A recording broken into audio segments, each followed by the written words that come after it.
సువార్త చేయకపోతే నీకు శ్రమ, సువార్త ప్రకటించకపోతే నీకు శ్రమ.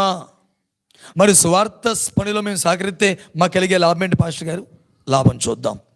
పౌలు ఫిలిప్పీలకు రాసిన పత్రిక 4వ అధ్యాయము 3వ వచనం చూస్తే, పౌలు ఫిలిప్పీలకు రాసిన పత్రిక 4వ అధ్యాయము 3వ వచనం చూస్తే, అవును నిజమైన సహకారి, వాళ్ళు సహకారులట. ఆ స్త్రీలు క్లెమెంతుతోను ఆ పైన ఏ పనిలో, సువార్త పనిలో సహకారంగా పౌలు గారి దగ్గర ఉన్నారు. వాళ్ళు ఈ సువార్త పనిలో సహకరించిన వారి యొక్క పేర్లటండి, ఆ సహకారుల పేరులు జీవ గ్రంథమందు రాయబడి ఉన్నవి. స్తోత్రం కలుగును గాక. సువార్త చేస్తావా? నీ ఎదురింటి వారికి, ప్రక్కింటి వారికి సువార్త పనిలో నువ్వు ముందుగా ఉండి వాళ్ళకి యేసయ్య ప్రేమ తెలియపరుస్తావా? తప్పకుండా నీ పేరును నా దేవుడు జీవ గ్రంథమందు రాయబోతున్నాడు. స్తోత్రం కలుగును గాక. నీ పేరును నా దేవుడు జీవ గ్రంథమందు రాయబోతున్నారు. సువార్త ప్రకటించకపోతే నీకు శ్రమ. సువార్త పనిలో సహకరించి సువార్త ప్రకటించుటకు సిద్ధంగా ఉంటే నీ పేరు జీవ గ్రంథంలో రాయబడద్ది. ఎవరి పేరు జీవ గ్రంథంలో ఉంటుందో వాడే నిత్య మహిమను పొందుకుంటాడు. ఆమేన్. బిడ్డలారా, అర్థమవుతుందా? మీరు అనుకోనని గడిలో మనుష్య కుమారుడు వచ్చును గనుక మీరు సిద్ధముగా ఉండుడి. ఒకటి, దేనికి సిద్ధంగా ఉండాలి చెప్పండి? దేనికి? ఒకటి, వాక్యం వినుటకు, అపోస్తుల బోధ వినుటకు సిద్ధంగా ఉండు. 2, దేనికి సిద్ధంగా ఉండాలి? సువార్తను ప్రకటించుటకు సిద్ధముగా ఉండు. 3 బిడ్డలారా, మనం చూస్తున్నాం. 3, పౌలు తీతుకు రాసిన పత్రిక. 5 విషయాలు చెప్తానండి, 5 చెప్తాను. 3 దాంట్లో ఉన్నాం, ఇంకో 2 విషయాలే, శ్రద్ధగా వినండి. పౌలు తీతుకు రాసిన పత్రిక 3వ అధ్యాయము 1, 2 వచనాలు. అధిపతులకును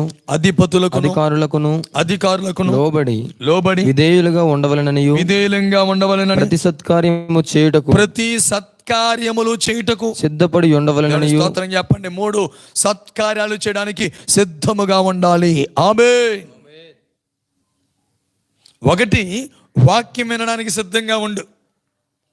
2, విన్న వాక్యమును అనేకులకు ప్రకటించుటకు సిద్ధముగా ఉండు. 3, సత్కార్యములను చేయుటకు సిద్ధముగా ఉండాలి. స్తోత్రం కలుగును గాక. ఏమన్నాడండి?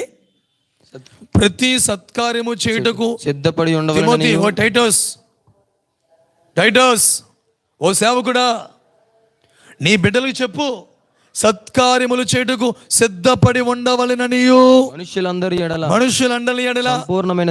సంపూర్ణమైన సాత్వికము కనుపరుచుచు ఎవరిని దూషింపగా జగడమాడని వారును శాంతులనై ఉండవలెనని సంఘానికి జ్ఞాపకం చేయి. స్తోత్రం కలుగును గాక. బిడ్డలారా, ఇది సీనియర్ పాస్టర్ గారు పౌలు గారు జూనియర్ పాస్టర్గా ఉన్న టైటస్కి, సీనియర్ పాస్టర్ గారు పౌలు గారు, జూనియర్ పాస్టర్ ఉన్న తీతు అంటే టైటస్ ఇంగ్లీష్లో. ఈ తీతుకు ఉత్తరాన్ని రాస్తూ, బాబు టైటస్, నీవు ప్రజలకు జ్ఞాపకం చేయి. ఏమని జ్ఞాపకం చేస్తామంటే, విశ్వాసులు సత్కార్యాలు చేయడానికి సిద్ధంగా ఉండాలని చెప్పు. ఏ కార్యాలండి బిడ్డలారా? ఈ దినాల్లో నువ్వు మంచి కార్యాలు చేస్తున్నావా, చెడ్డ కార్యాలు చేస్తున్నావా? సత్కార్యము అంటే ఏంటి? సత్ అంటే మంచి కార్యము. సత్కార్యములను చేయుటకు మీరు సిద్ధముగా ఉండవలెనని. సత్కార్యాలు చేస్తూ అనేకులకు భోజనాలు పెడితే అలా పడితే అలా బ్రతికేయకుండా, అలా సత్కార్యాలు చేస్తూ ఇంకేం చేయాలంట? ఎవరిని దూషింపకూడదు. స్తోత్రం చెప్పండి గట్టిగా. అర్థమైందండి? ఎప్పుడు నువ్వు ఎవరిని ఏమాత్రం కూడా దూషించడానికి వీల్లేదు. ఎవరిని దూషింపకూడదు. 2, ఎవరితోనూ జగడం అంటే గొడవలు. ఏంటండి? గొడవలు. కొంతమంది గురుగురు, ఈ పక్కింటితో గొడవే, ఎదురింటితో గొడవే, పైన వాళ్ళతో గొడవే, కింద వాళ్ళతో గొడవే, అందరితో గొడవలే. కొంతమంది అందరితోని గొడవే. అట్లా మన జీవితంలో మనం ఉండకూడదు. ఎవరిని మీరు దూషింపవద్దు. 2, ఎవరితోనూ మీరు గొడవలు ఆడద్దు. 3, ఎవరితోనూ మీరు జగడములు ఆడకుండా సంపూర్ణమైన సాత్వికమును కనుబరుచుచు. దేవుని స్తోత్రం కలుగును గాక. గట్టిగా స్తోత్రం చెల్లిద్దా. మనుషులందరి ఎడల సంపూర్ణమైన సాత్వికమును కనుబరుచుచు. సాత్వికం అంటే నిన్ను చూసిన వారు యేసుని చూడగలిగినంత సాత్వికము యేసు ప్రభు దగ్గర నేర్చుకోవాలి. ప్రభు చెప్పిన బోధ ఏంటండి? మత్తయి సువార్త 5వ అధ్యాయం తీయండి. మత్తయి సువార్త 5వ అధ్యాయం తీయండి. ఏముంది అక్కడ? 5వ వచనం, సాత్వికులు ధన్యులు, వారు భూలోకమును స్వతంత్రించుకుంటారు. కాబట్టి ఈ లోకంలో సామెత, నోరు మంచిదైతే ఊరు మంచిదైద్దట. సాత్వికులు ధన్యులు, వారు భూలోకాన్ని స్వతంత్రించుకుందురు. మత్తయి సువార్తలోనే 11వ అధ్యాయములో 29వ వచనం చూద్దాం. మత్తయి సువార్తలోనే 11వ అధ్యాయములో 29వ వచనం చూద్దాం. నేను సాత్వికుడను దీన మనస్సు గలవాడును గనుక మీ మీద నా కాడినెత్తుకుని నా యొద్ద నేర్చుకునుడి, అప్పుడు మీ ప్రాణములకు విశ్రాంతి దొరుకుతుంది. స్తోత్రం. యేసు ప్రభు దగ్గర సాత్వికం నేర్చుకోవాలండి. మెడిటేషన్ చేస్తే రాదు సాత్వికం. వచ్చినా కొంతకాలం అంటే తర్వాత పోద్ది. మోకాళ్ళేసి ప్రార్థన చేసి ఆయన పాదాలు పట్టుకుంటే అద్భుతమైన శాశ్వత సాత్వికాన్ని నీకు ప్రసాదించు దేవుడై ఉన్నారు. సంపూర్ణమైన సాత్వికమును కనబరుచుచు, ఎవడిని దూషింపకుండా, జగడములు గొడవలు ఆడకుండా శాంతులై శాంతమూర్తులై ఉండవలెనని మీకు జ్ఞాపకము చేయము. స్తోత్రం కలుగునుగాక. బిడ్డలారా, సత్కార్యం అంటే అదండి.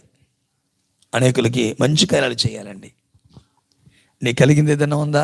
ఓ పూట మానేసాయి. ఆ ఒక్క పూటే నువ్వు తినే అన్నమే, నువ్వు తినే ఆహారమే లేకుండా ఉన్న రోడ్ల మీద అడుక్కుంటున్న వారికి ఒకరికి పెట్టు చాలు. నలుగురు కుటుంబంలో ఉన్నారా? మీ నలుగురు ఒకరోజు ఓ పూట మానేయండి. ఆ పూట నువ్వు ఏదైతే తినాలనుకున్నావో దాన్ని వండి ఒక నలుగురికే నీ ఇంట్లో ఉన్నట్టు వండు, వాళ్ళకి పట్టుకెళ్ళి ప్యాక్ చేసి దూరం నుంచే మాస్కులే పెట్టి వాళ్ళకి ఇచ్చేయండి. యేసే ప్రేమను కనుబరచండి. సత్కార్యాలు చేయండి. దేనికి సిద్ధంగా ఉండాలి? చెడ్డ పనులు చేయడానికి కాదు, పనికి మన కార్యాలు చేయడానికి కాదు, పాపం చేయడానికి కాదు, అక్రమాలు చేయడానికి కాదు, మోసాలు చేయడానికి కాదు. దేనికి సిద్ధంగా ఉండాలి? సత్కార్యములు చేయటకు సిద్ధముగా ఉండాలి. ఆమేన్. సమయం లేదు. 1, మీరు అనుకొనని గడిలో యేసయ్య వస్తున్నాడు కనుక మీరు సిద్ధముగా ఉండండి. దేనికి సిద్ధంగా ఉండాలి? 1, వాక్యం వినుటకు సిద్ధంగా ఉండాలి.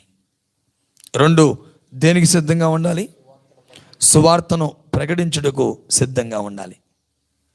3, దేనికి సిద్ధంగా ఉండాలి? సత్కార్యములు చేయుటకు సిద్ధముగా ఉండాలి. స్తోత్రం కలుగును గాక. 4 యోబు గ్రంథం 15వ అధ్యాయం 24వ వచనం, లూకాసు సువార్త 21వ అధ్యాయం 36. రాసుకోండి చాలు, టైం లేదు, చదవద్దు. యోబు గ్రంథం 15వ అధ్యాయం 24వ వచనం, లూకాసు సువార్త 21వ అధ్యాయం 36వ వచనం ప్రకారంగా యుద్ధము చేయుటకు సిద్ధముగా ఉండాలి. ఆమేన్. యుద్ధము చేయుటకు సిద్ధముగా. అంటే యుద్ధం అంటే పక్కింటోళ్ళతో పొరుగింటోళ్ళతో కులాయిల దగ్గర యుద్ధం చేయమని కాదు నాయన. పురుషోత్తములారా మీ భార్యల మీద యుద్ధం చేయమని కాదు. స్త్రీమూర్తులారా మీ భర్తల మీద యుద్ధము చేయమని కాదు. యుద్ధం అంటే మోకరించి మోకాళ్ళ ప్రార్థనతో అపవాదిగాడితో యుద్ధం చేయాలి. స్తోత్రం కలుగును గాక. మోకాళ్ళ ప్రార్థనలో అపవాదితో మీరు యుద్ధము చేయాలి. అంటే ప్రార్థన చేయుటకు నీవు సిద్ధముగా ఉండాలి. ఏ ప్రార్థన? కన్నీటి ప్రార్థన, ప్రలాపించే ప్రార్థన, అబ్బా తండ్రిని మొర్ర పెట్టే ప్రార్థన, విజ్ఞాపన చేసే ప్రార్థన, మహారోదనతోను, ప్రసవ వేదనతోను, కన్నీళ్లతోను, ఉపవాసముతోను, విరిగి నలిగిన మనస్సుతోను, శుద్ధ హృదయముతోను మోకాళ్ళ మీద యుద్ధములో పోరాడుతూ ఉండాలట. స్తోత్రం కలుగును గాక. యుద్ధం చేయడానికి సిద్ధంగా ఉండమన్నారంటే ఈ లోకపరమైన యుద్ధం అంటే శరీర సంబంధమైన యుద్ధం కాదు, ఆత్మ సంబంధం కాదు, స్పిరిచువల్. ఆత్మ సంబంధంగా నువ్వేం చేయాలంటే యుద్ధం చేయాలి. స్తోత్రం కలుగును గాక. మనం పోరాడేది ఎఫెసు పత్రిక 6వ అధ్యాయం చూడండి. ఎఫెసు పత్రిక 6వ అధ్యాయం అద్భుత సత్యం చూడండి బిడ్డలారా. 10వ వచనం చూద్దాం, 10 నుంచి చూద్దాం. 6వ అధ్యాయం 10వ వచనం నుంచి మనం చూస్తే, తుదకు ప్రభువు శక్తిని బట్టి, మహాశక్తిని బట్టి ఆయన యందు బలవంతులై ఉండుడి. మీరు అపవాది తంత్రములను 12వ వచనం, ఏలయనగా మనము పోరాడేది శరీరులతో కాదు గాని ప్రధానులతోను, అదిగోండి ప్రధానులు, అధికారులు, ప్రస్తుత అంధకార సంబంధులకు, లోకనాథులతోను, ఆకాశ మండలంలో దురాత్మల సమూహాలతో మీరు పోరాడుతున్నారు. మనం పోరాటం ఎవరితో? మనం ఎవరితో యుద్ధం చేస్తున్నాం? యుద్ధం చేస్తున్నారు మీరు? అసలు మోకరించి ప్రార్థన చేస్తున్నారా? ప్రలాపించి ప్రార్థనలో అపవాది తంత్రములను కూలుస్తున్నారా?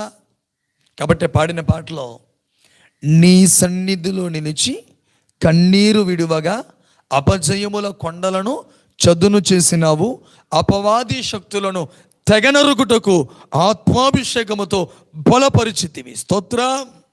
ఎంత అద్భుతంగా భక్తులు రాశారండి. ఆయన సన్నిధిలో మనం మోకరించి, అంటే నీ ఇంట్లోనే ఇప్పుడు సన్నిధి, అంటే నీ ఇల్లే సన్నిధి. నీ గృహంలో మోకాల మీదకి రావాలి, యుద్ధము చేయాలి. ఎవరితో? భర్తతో పోట్లాడడం కాదు, భార్యతో పోట్లాడడం కాదు, పాపముతో పోట్లాడాలి. అపవాది తంత్రములతో పోట్లాడాలి. ఎలా పోట్లాడతావు? అపవాదితో, దురాత్మల సమూహాలతో ఎలా పోరాడతావు? ఎలా పోట్లాడతావు? ఎలా యుద్ధం చేస్తావు? మోకాల ప్రార్థనతోనే యుద్ధం. కాబట్టి అన్నాడు, వారు మీతో యుద్ధము చేతురు కానీ. ఇర్మియా గ్రంథం 1వ అధ్యాయము, 1వ అధ్యాయము 10వ వచనం. ఇర్మియా గ్రంథము 1వ అధ్యాయము 19వ వచనం. వారు నీతో యుద్ధము చేతురు కానీ. ఎవరు వాళ్ళు? శత్రువులు. అపవాదిగాడు నీతో యుద్ధము చేతురు గాని నిన్ను విడిపించుటకు నేను నీకు తోడై ఉన్నందున వారు నీపైన విజయం. అపవాదిగాడు, దురాత్మలో సాతానుగాడు, వాడి క్రియలు ఏది నీపైన విజయము పొందజాలదు. స్తోత్రం కలుగును గాక. ఆమేన్. వారు నీపైన విజయం పొందరు. మన దేవుడు మనకి అంతిమ విజయాన్ని ఇచ్చేవాడే ఉన్నాడు. స్తోత్రం కలుగును గాక. పొందుకో అంతిమ విజయం. ఆమేన్ అనండి మీ గృహాల్లో. ఆమేన్ పెట్టండి, ఆమేన్ అని పెట్టండి. మెసేజ్ పెట్టండి, లైవ్లో పెట్టండి, ఆమేన్ అని పెట్టండి. దేవుని స్తోత్రం కలుగును గాక. హల్లెలూయా. ఆమేన్.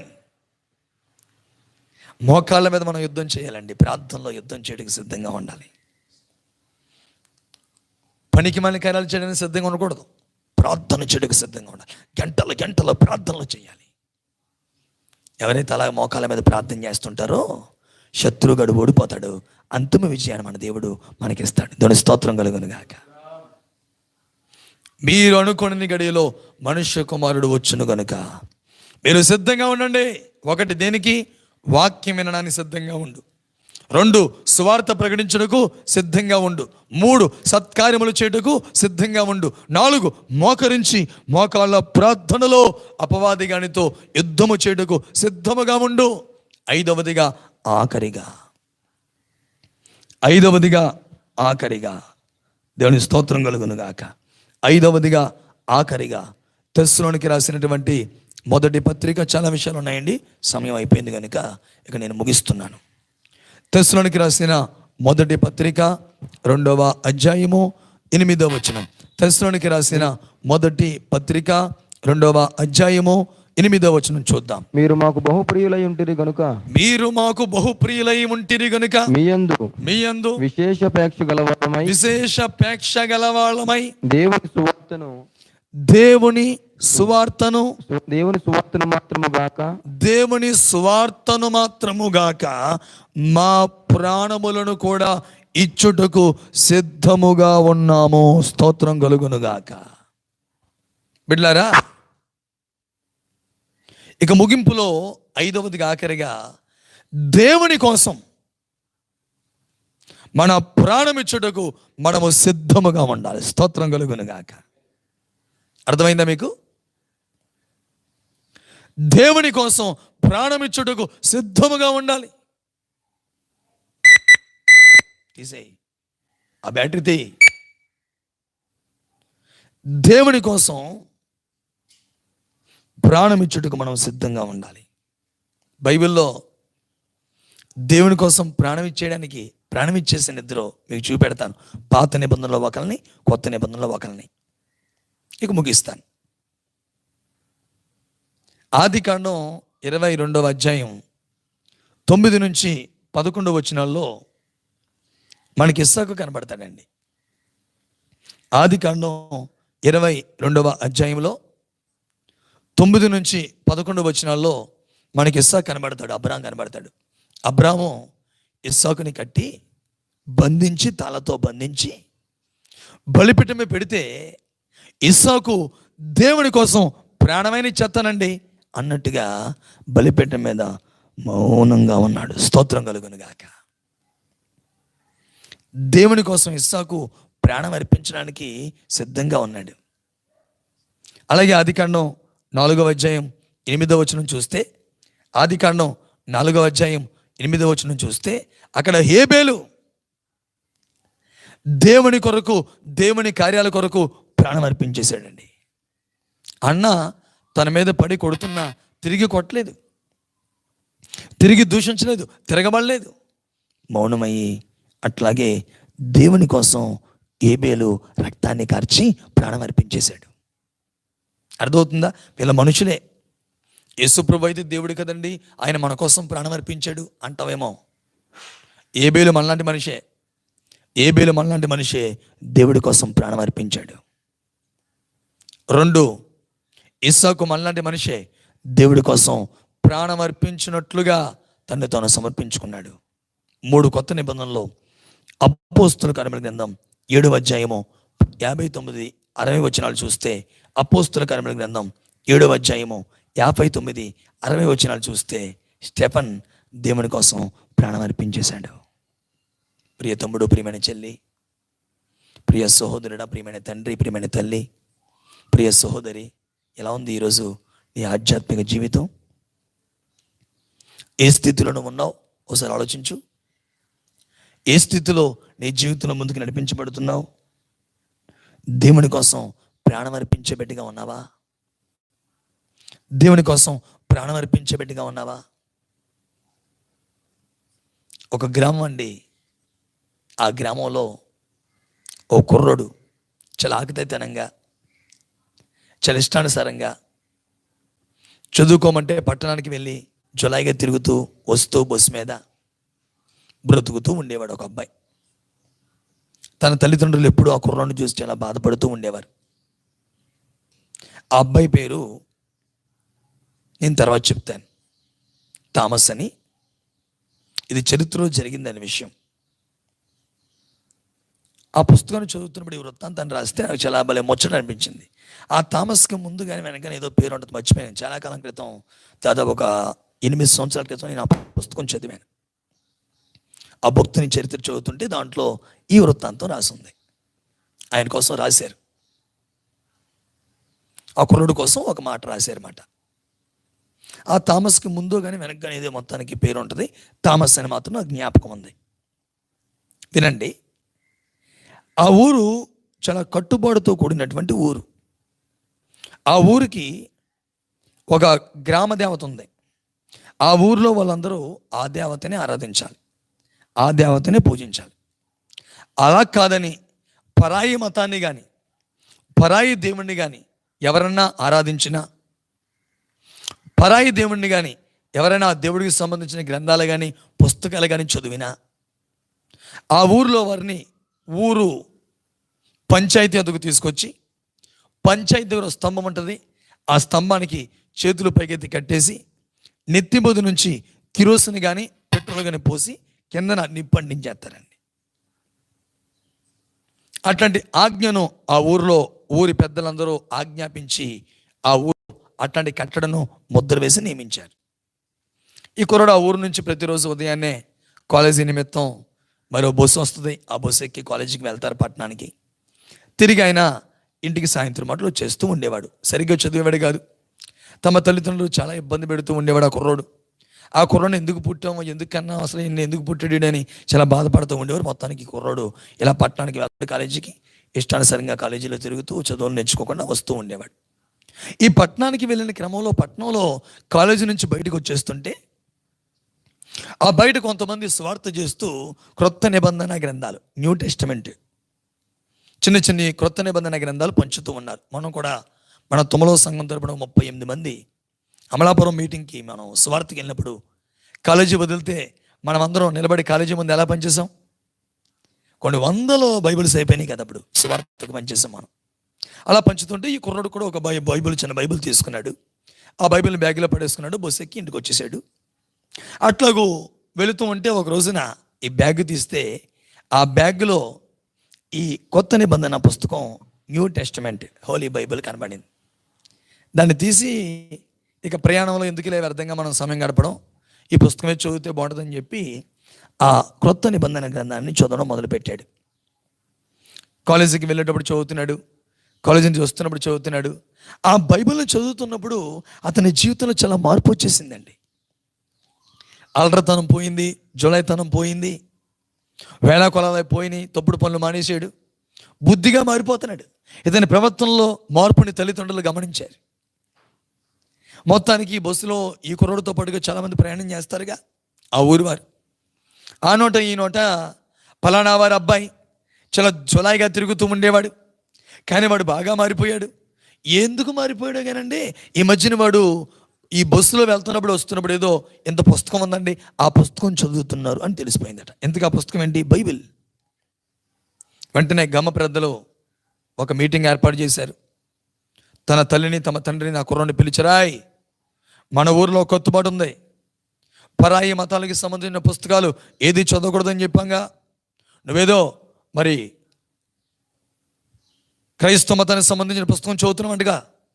కాలేజీకి వెళ్ళొస్తున్నప్పుడు అమ్మా చిన్నపిల్లాడు కాబట్టి, కుర్రాడు కాబట్టి చెప్తున్నా, మర్యాదగా ఆ పుస్తకాన్ని చదువుని మానిపించేయండి మీ అబ్బాయితో. మీకు 10 రోజులు గడియేస్తున్నాం. ఈ 10 రోజుల సమయంలో మీరు మర్యాదగా ఆ పుస్తకం చదవడం మానేసి ఆ పుస్తకాన్ని చింపేయాలి మీ అబ్బాయి. లేకపోతే కనుక మీరు చూస్తుండగా నిర్దాక్షిణ్యంగా ఈ స్తంభానికి చేతులు పైకెట్టి ఆడి చేతుల్లో బైబిల్ ఎట్టి నెత్తి మంచి కిరోసిన్ పోసి కింద నిప్పండించేస్తాం జాగ్రత్త అని చెప్పారట. వాళ్ళ అమ్మాయిలు రే ఇంటికి వెళ్ళారే, బతిమాలుతున్నాడు, రే ఆ పుస్తకం చదవడం మానేరా. అమ్మా అంతకుముందు నేను ఎంత భయంకరంగా బ్రతికి ఉన్నావు మీకు తెలుసు కదమ్మా. ఆ పుస్తకం నా బ్రతుకుని మార్చిందమ్మా, పరలోకం గురించి నాశనం నాలో కలిగించిందమ్మా. నా జీవితంలో ఇంకా నేను ఎంతగా మారి ప్రభు మహిమకు చేరాలో నాకు బయలుపరుస్తుందమ్మా బైబిల్. నా ప్రాణం పోయినా పర్వాలేదు, బైబిల్ మాత్రం నేను చంపను, బైబిల్ మాత్రం వ్యర్థంగా నేను పడేయను. బైబిల్ నా చేతిలో ఉండగా నా ప్రాణం పోయినా పర్లేదు. 10 రోజులు ఎత్తి నోరు బాదుకుని వాళ్ళ అమ్మా నాన్నలు బ్రతిమలాడారట. నా దేవుని కోసం ప్రాణం అర్పించడానికైనా సిద్ధంగా ఉన్నాను. 10వ రోజు వచ్చింది, మొత్తం అందరిని పిలిచారు, ఊరంతా వచ్చేసింది. తమ తల్లిని తండ్రిని కుర్ర నిలబెట్టారు. బాయ్ ఏదా గ్రంథం ఏది, ఏ పుస్తకం ఏది, చింపిసి పడేయి, బ్రతికి బట్ట కడతావు. లేదా అందరూ చూస్తుండగా, నీ తల్లిదండ్రులు చూస్తుండగా, నీ చేతిలో బైబిల్ ఉండగా చేతులు పైకెత్తి ఆ రాట కట్టేసి, స్తంభాన్ని కట్టేసి సిమెంట్ పోలికి నెత్తి మీద కిరోసిన్ పోసి కింద నిప్పండించేస్తాం. వెంటనే కుర్రాడని మాట్లాడింది సార్, అయ్యా గ్రామ పెద్దలు, మన గ్రామంలో ఏ కట్టుబాటు ఉంటే ఆ కట్టుబాటుకి మీరు చేసుకోండి, కానీ నా దేవుని కోసం, ఈ బైబిల్ కోసం, ఈ వాక్యం కోసం నా ప్రాణమైన అర్పించడానికి నేను సిద్ధముగా ఉన్నాను. స్తోత్రం. ఎరా చిన్న పెద్దలు లేకుండా ఊరు పెద్దలకే నువ్వు ఎదురు సమాధానం చెప్తావా? వాడిని కట్టేయండి అన్నారు రాటకి. తమ తల్లిదండ్రులు గుండెలు బాదుకుని నడుస్తున్నారు. రాట కట్టేశారు, చేతులు పైకెత్తి చేతిలో బైబిల్ ఉంచారు. ఎక్కడి నుంచి మొత్తం కట్టేశారు, నెత్తి మీద నుంచి కిరోసిన్ పోసేశారు. ఇక క్రిందన కాళ్ళ దగ్గర నిప్పండించారండి.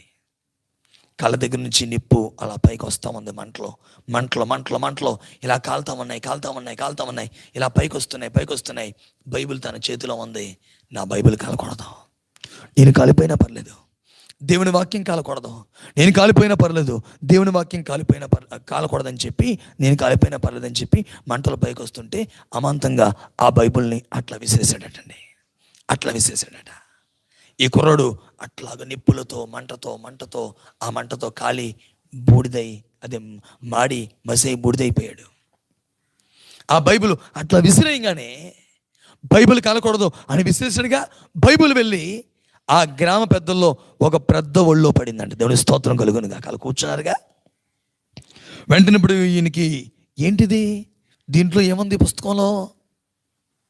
ఈ పుస్తకంలో ఏముంది? ఈ పుస్తకం కోసం ఆ కుర్రోడు చచ్చిపోవడానికి ఇష్టపడ్డాడు, చచ్చిపోవడానికి ప్రాణం అర్పించడానికి తెగించాడేంటి? ఈ పుస్తకంలో, ఈ బైబిల్లోని దేవుడు ఎవరో అని ఇప్పుడు బిడ్డలారా ఆ గ్రామ పెద్ద ఆ బైబిల్ చదవడం మొదలుపెట్టాడు. దేవుని స్తోత్రం కలుగునుగాక. థామస్ అయితే ఖాళీ బూడిదైపోయాడు. ప్రభు కోసం ప్రాణం అర్పించేశాడు, ప్రభు కోసం చచ్చిపోవడానికి ఇష్టపడ్డాడు. తమ్ముడు, ప్రియమైన తల్లి, ఆ బైబిల్ చదువుతుంటే ఆ గ్రామ పెద్ద మనోనేత్రాలు వెలిగించబడ్డాయి. అమ్మో, ఈ బైబిల్ ఎంత సత్యం ఉందా! యేసు ప్రభు నా పాపం కోసం మరణమైపోయాడా అని ఆ బైబిల్ మాటలో తమ ఇంటి వారికి చెప్పాడు. ఆ బైబిల్లో మాటలో తమ గ్రామ పెద్దలు ఇంకా ఉన్నారుగా, వాళ్ళందరికీ చెప్పాడు. ఆ బైబిల్స్ని రప్పించి ఆ గ్రామంలో అందరికీ బైబిల్ పంచడం మొదలుపెట్టారు. దేవుని స్తోత్రం కలుగును గాక. అందరూ బైబిల్ చదివి ఈ రోజున ఆ గ్రామం అంతా యేసుకు సొంతం అయిపోయింది. స్తోత్రం కలుగును గాక. ఆ గ్రామానికి ఏ దేవతలు లేవు. ఆ గ్రామంలో ప్రజలందరూ ఆత్మతో సత్యముతో నిజ దేవుడైన యేసును మాత్రమే ఆరాధిస్తారు. ఎంత అద్భుతం అండి! ఆ థామస్ అనే కుర్రాడు దేవుని కోసం ప్రాణం అర్పించడానికి సిద్ధంగా ఉన్నాడు. ప్రాణం అర్పించేసాడు కాబట్టి ఆ ఊరంతటికి గొప్ప రక్షణ వచ్చింది. బిడ్డ, ఈరోజు నువ్వు నేను రక్షణ పొందామంటే, మనం ఈ స్థితిలో ఉన్నామంటే మన కొరకు ఎంతోమంది ఎన్నో త్యాగాలు చేశారండి. ఈ బైబిల్ మన చేతిలోకి వచ్చిందంటే ఈ బైబిల్ తర్జుమా చేయడానికి వచ్చిన వారు బలైపోయారండి, ప్రాణం అర్పించేశారండి. ఈరోజు బైబిల్ అంటే నీకు లెక్కలేదు, వాక్యం అంటే లెక్కలేదు. బైబిల్ మంచమే పడేస్తున్నావు, కాళ్ళ దగ్గర పడేస్తున్నావు. ఈ బైబిల్ని చేతుల్లోకి రావడానికి ఎంతోమంది దేవుని భక్తులు మరణం అయిపోయారు. బిడ్డారా, ప్రాణాలు అర్పించేశారండి. ఈ రోజున దేవుని కోసం ప్రాణం అర్పించడం నువ్వు సిద్ధంగా ఉన్నావా? దేవుని కోసం ప్రాణం అర్పించడానికి సిద్ధంగా ఉన్నావా? తమ్ముడు, సహోదరుడా, ప్రియ తల్లి, ప్రియమైన సహోదరి, దేవుడి పేరు చెప్పి ఇష్టానుసారంగా బ్రతుకుతున్నావా? దేవుని కోసం ప్రాణమే అర్పించడానికి సిద్ధంగా ఉన్నావా? ఉంటే నీ ద్వారా దేవుడు నీ పట్టణాలని మార్చబోతున్నాడు. నీ ద్వారా దేవుడు నీ ప్రాంతాలను మార్చబోతున్నాడు. ప్రాణం అర్పించడానికి సిద్ధంగా ఉండాలి. మీరు అనుకొనని గడియలో మనుష్య కుమారుడు వస్తున్నాడు కనుక, మీరు అనుకొనని గడియలో వస్తున్నాడు కనుక సిద్ధముగా ఉండము, సిద్ధపడి ఉండాలి. గొర్రె పిల్ల భార్య తను ఏం చేసుకుంది? సిద్ధము చేసుకుని ఉంది. మనం దేనికి సిద్ధంగా ఉండాలి? 5 విషయాలు చెప్పాను. 1 చెప్పండి నోరు తెరిచి, 1 చెప్పండి మీ గృహాల్లో, వాక్యం వినుటకు మనము సిద్ధముగా ఉండాలి. 2 విన్న వాక్యమును అనేకులకు ప్రకటించుటకు సిద్ధముగా ఉండాలి. 3 సత్కార్యములు చేయుటకు సిద్ధముగా ఉండాలి.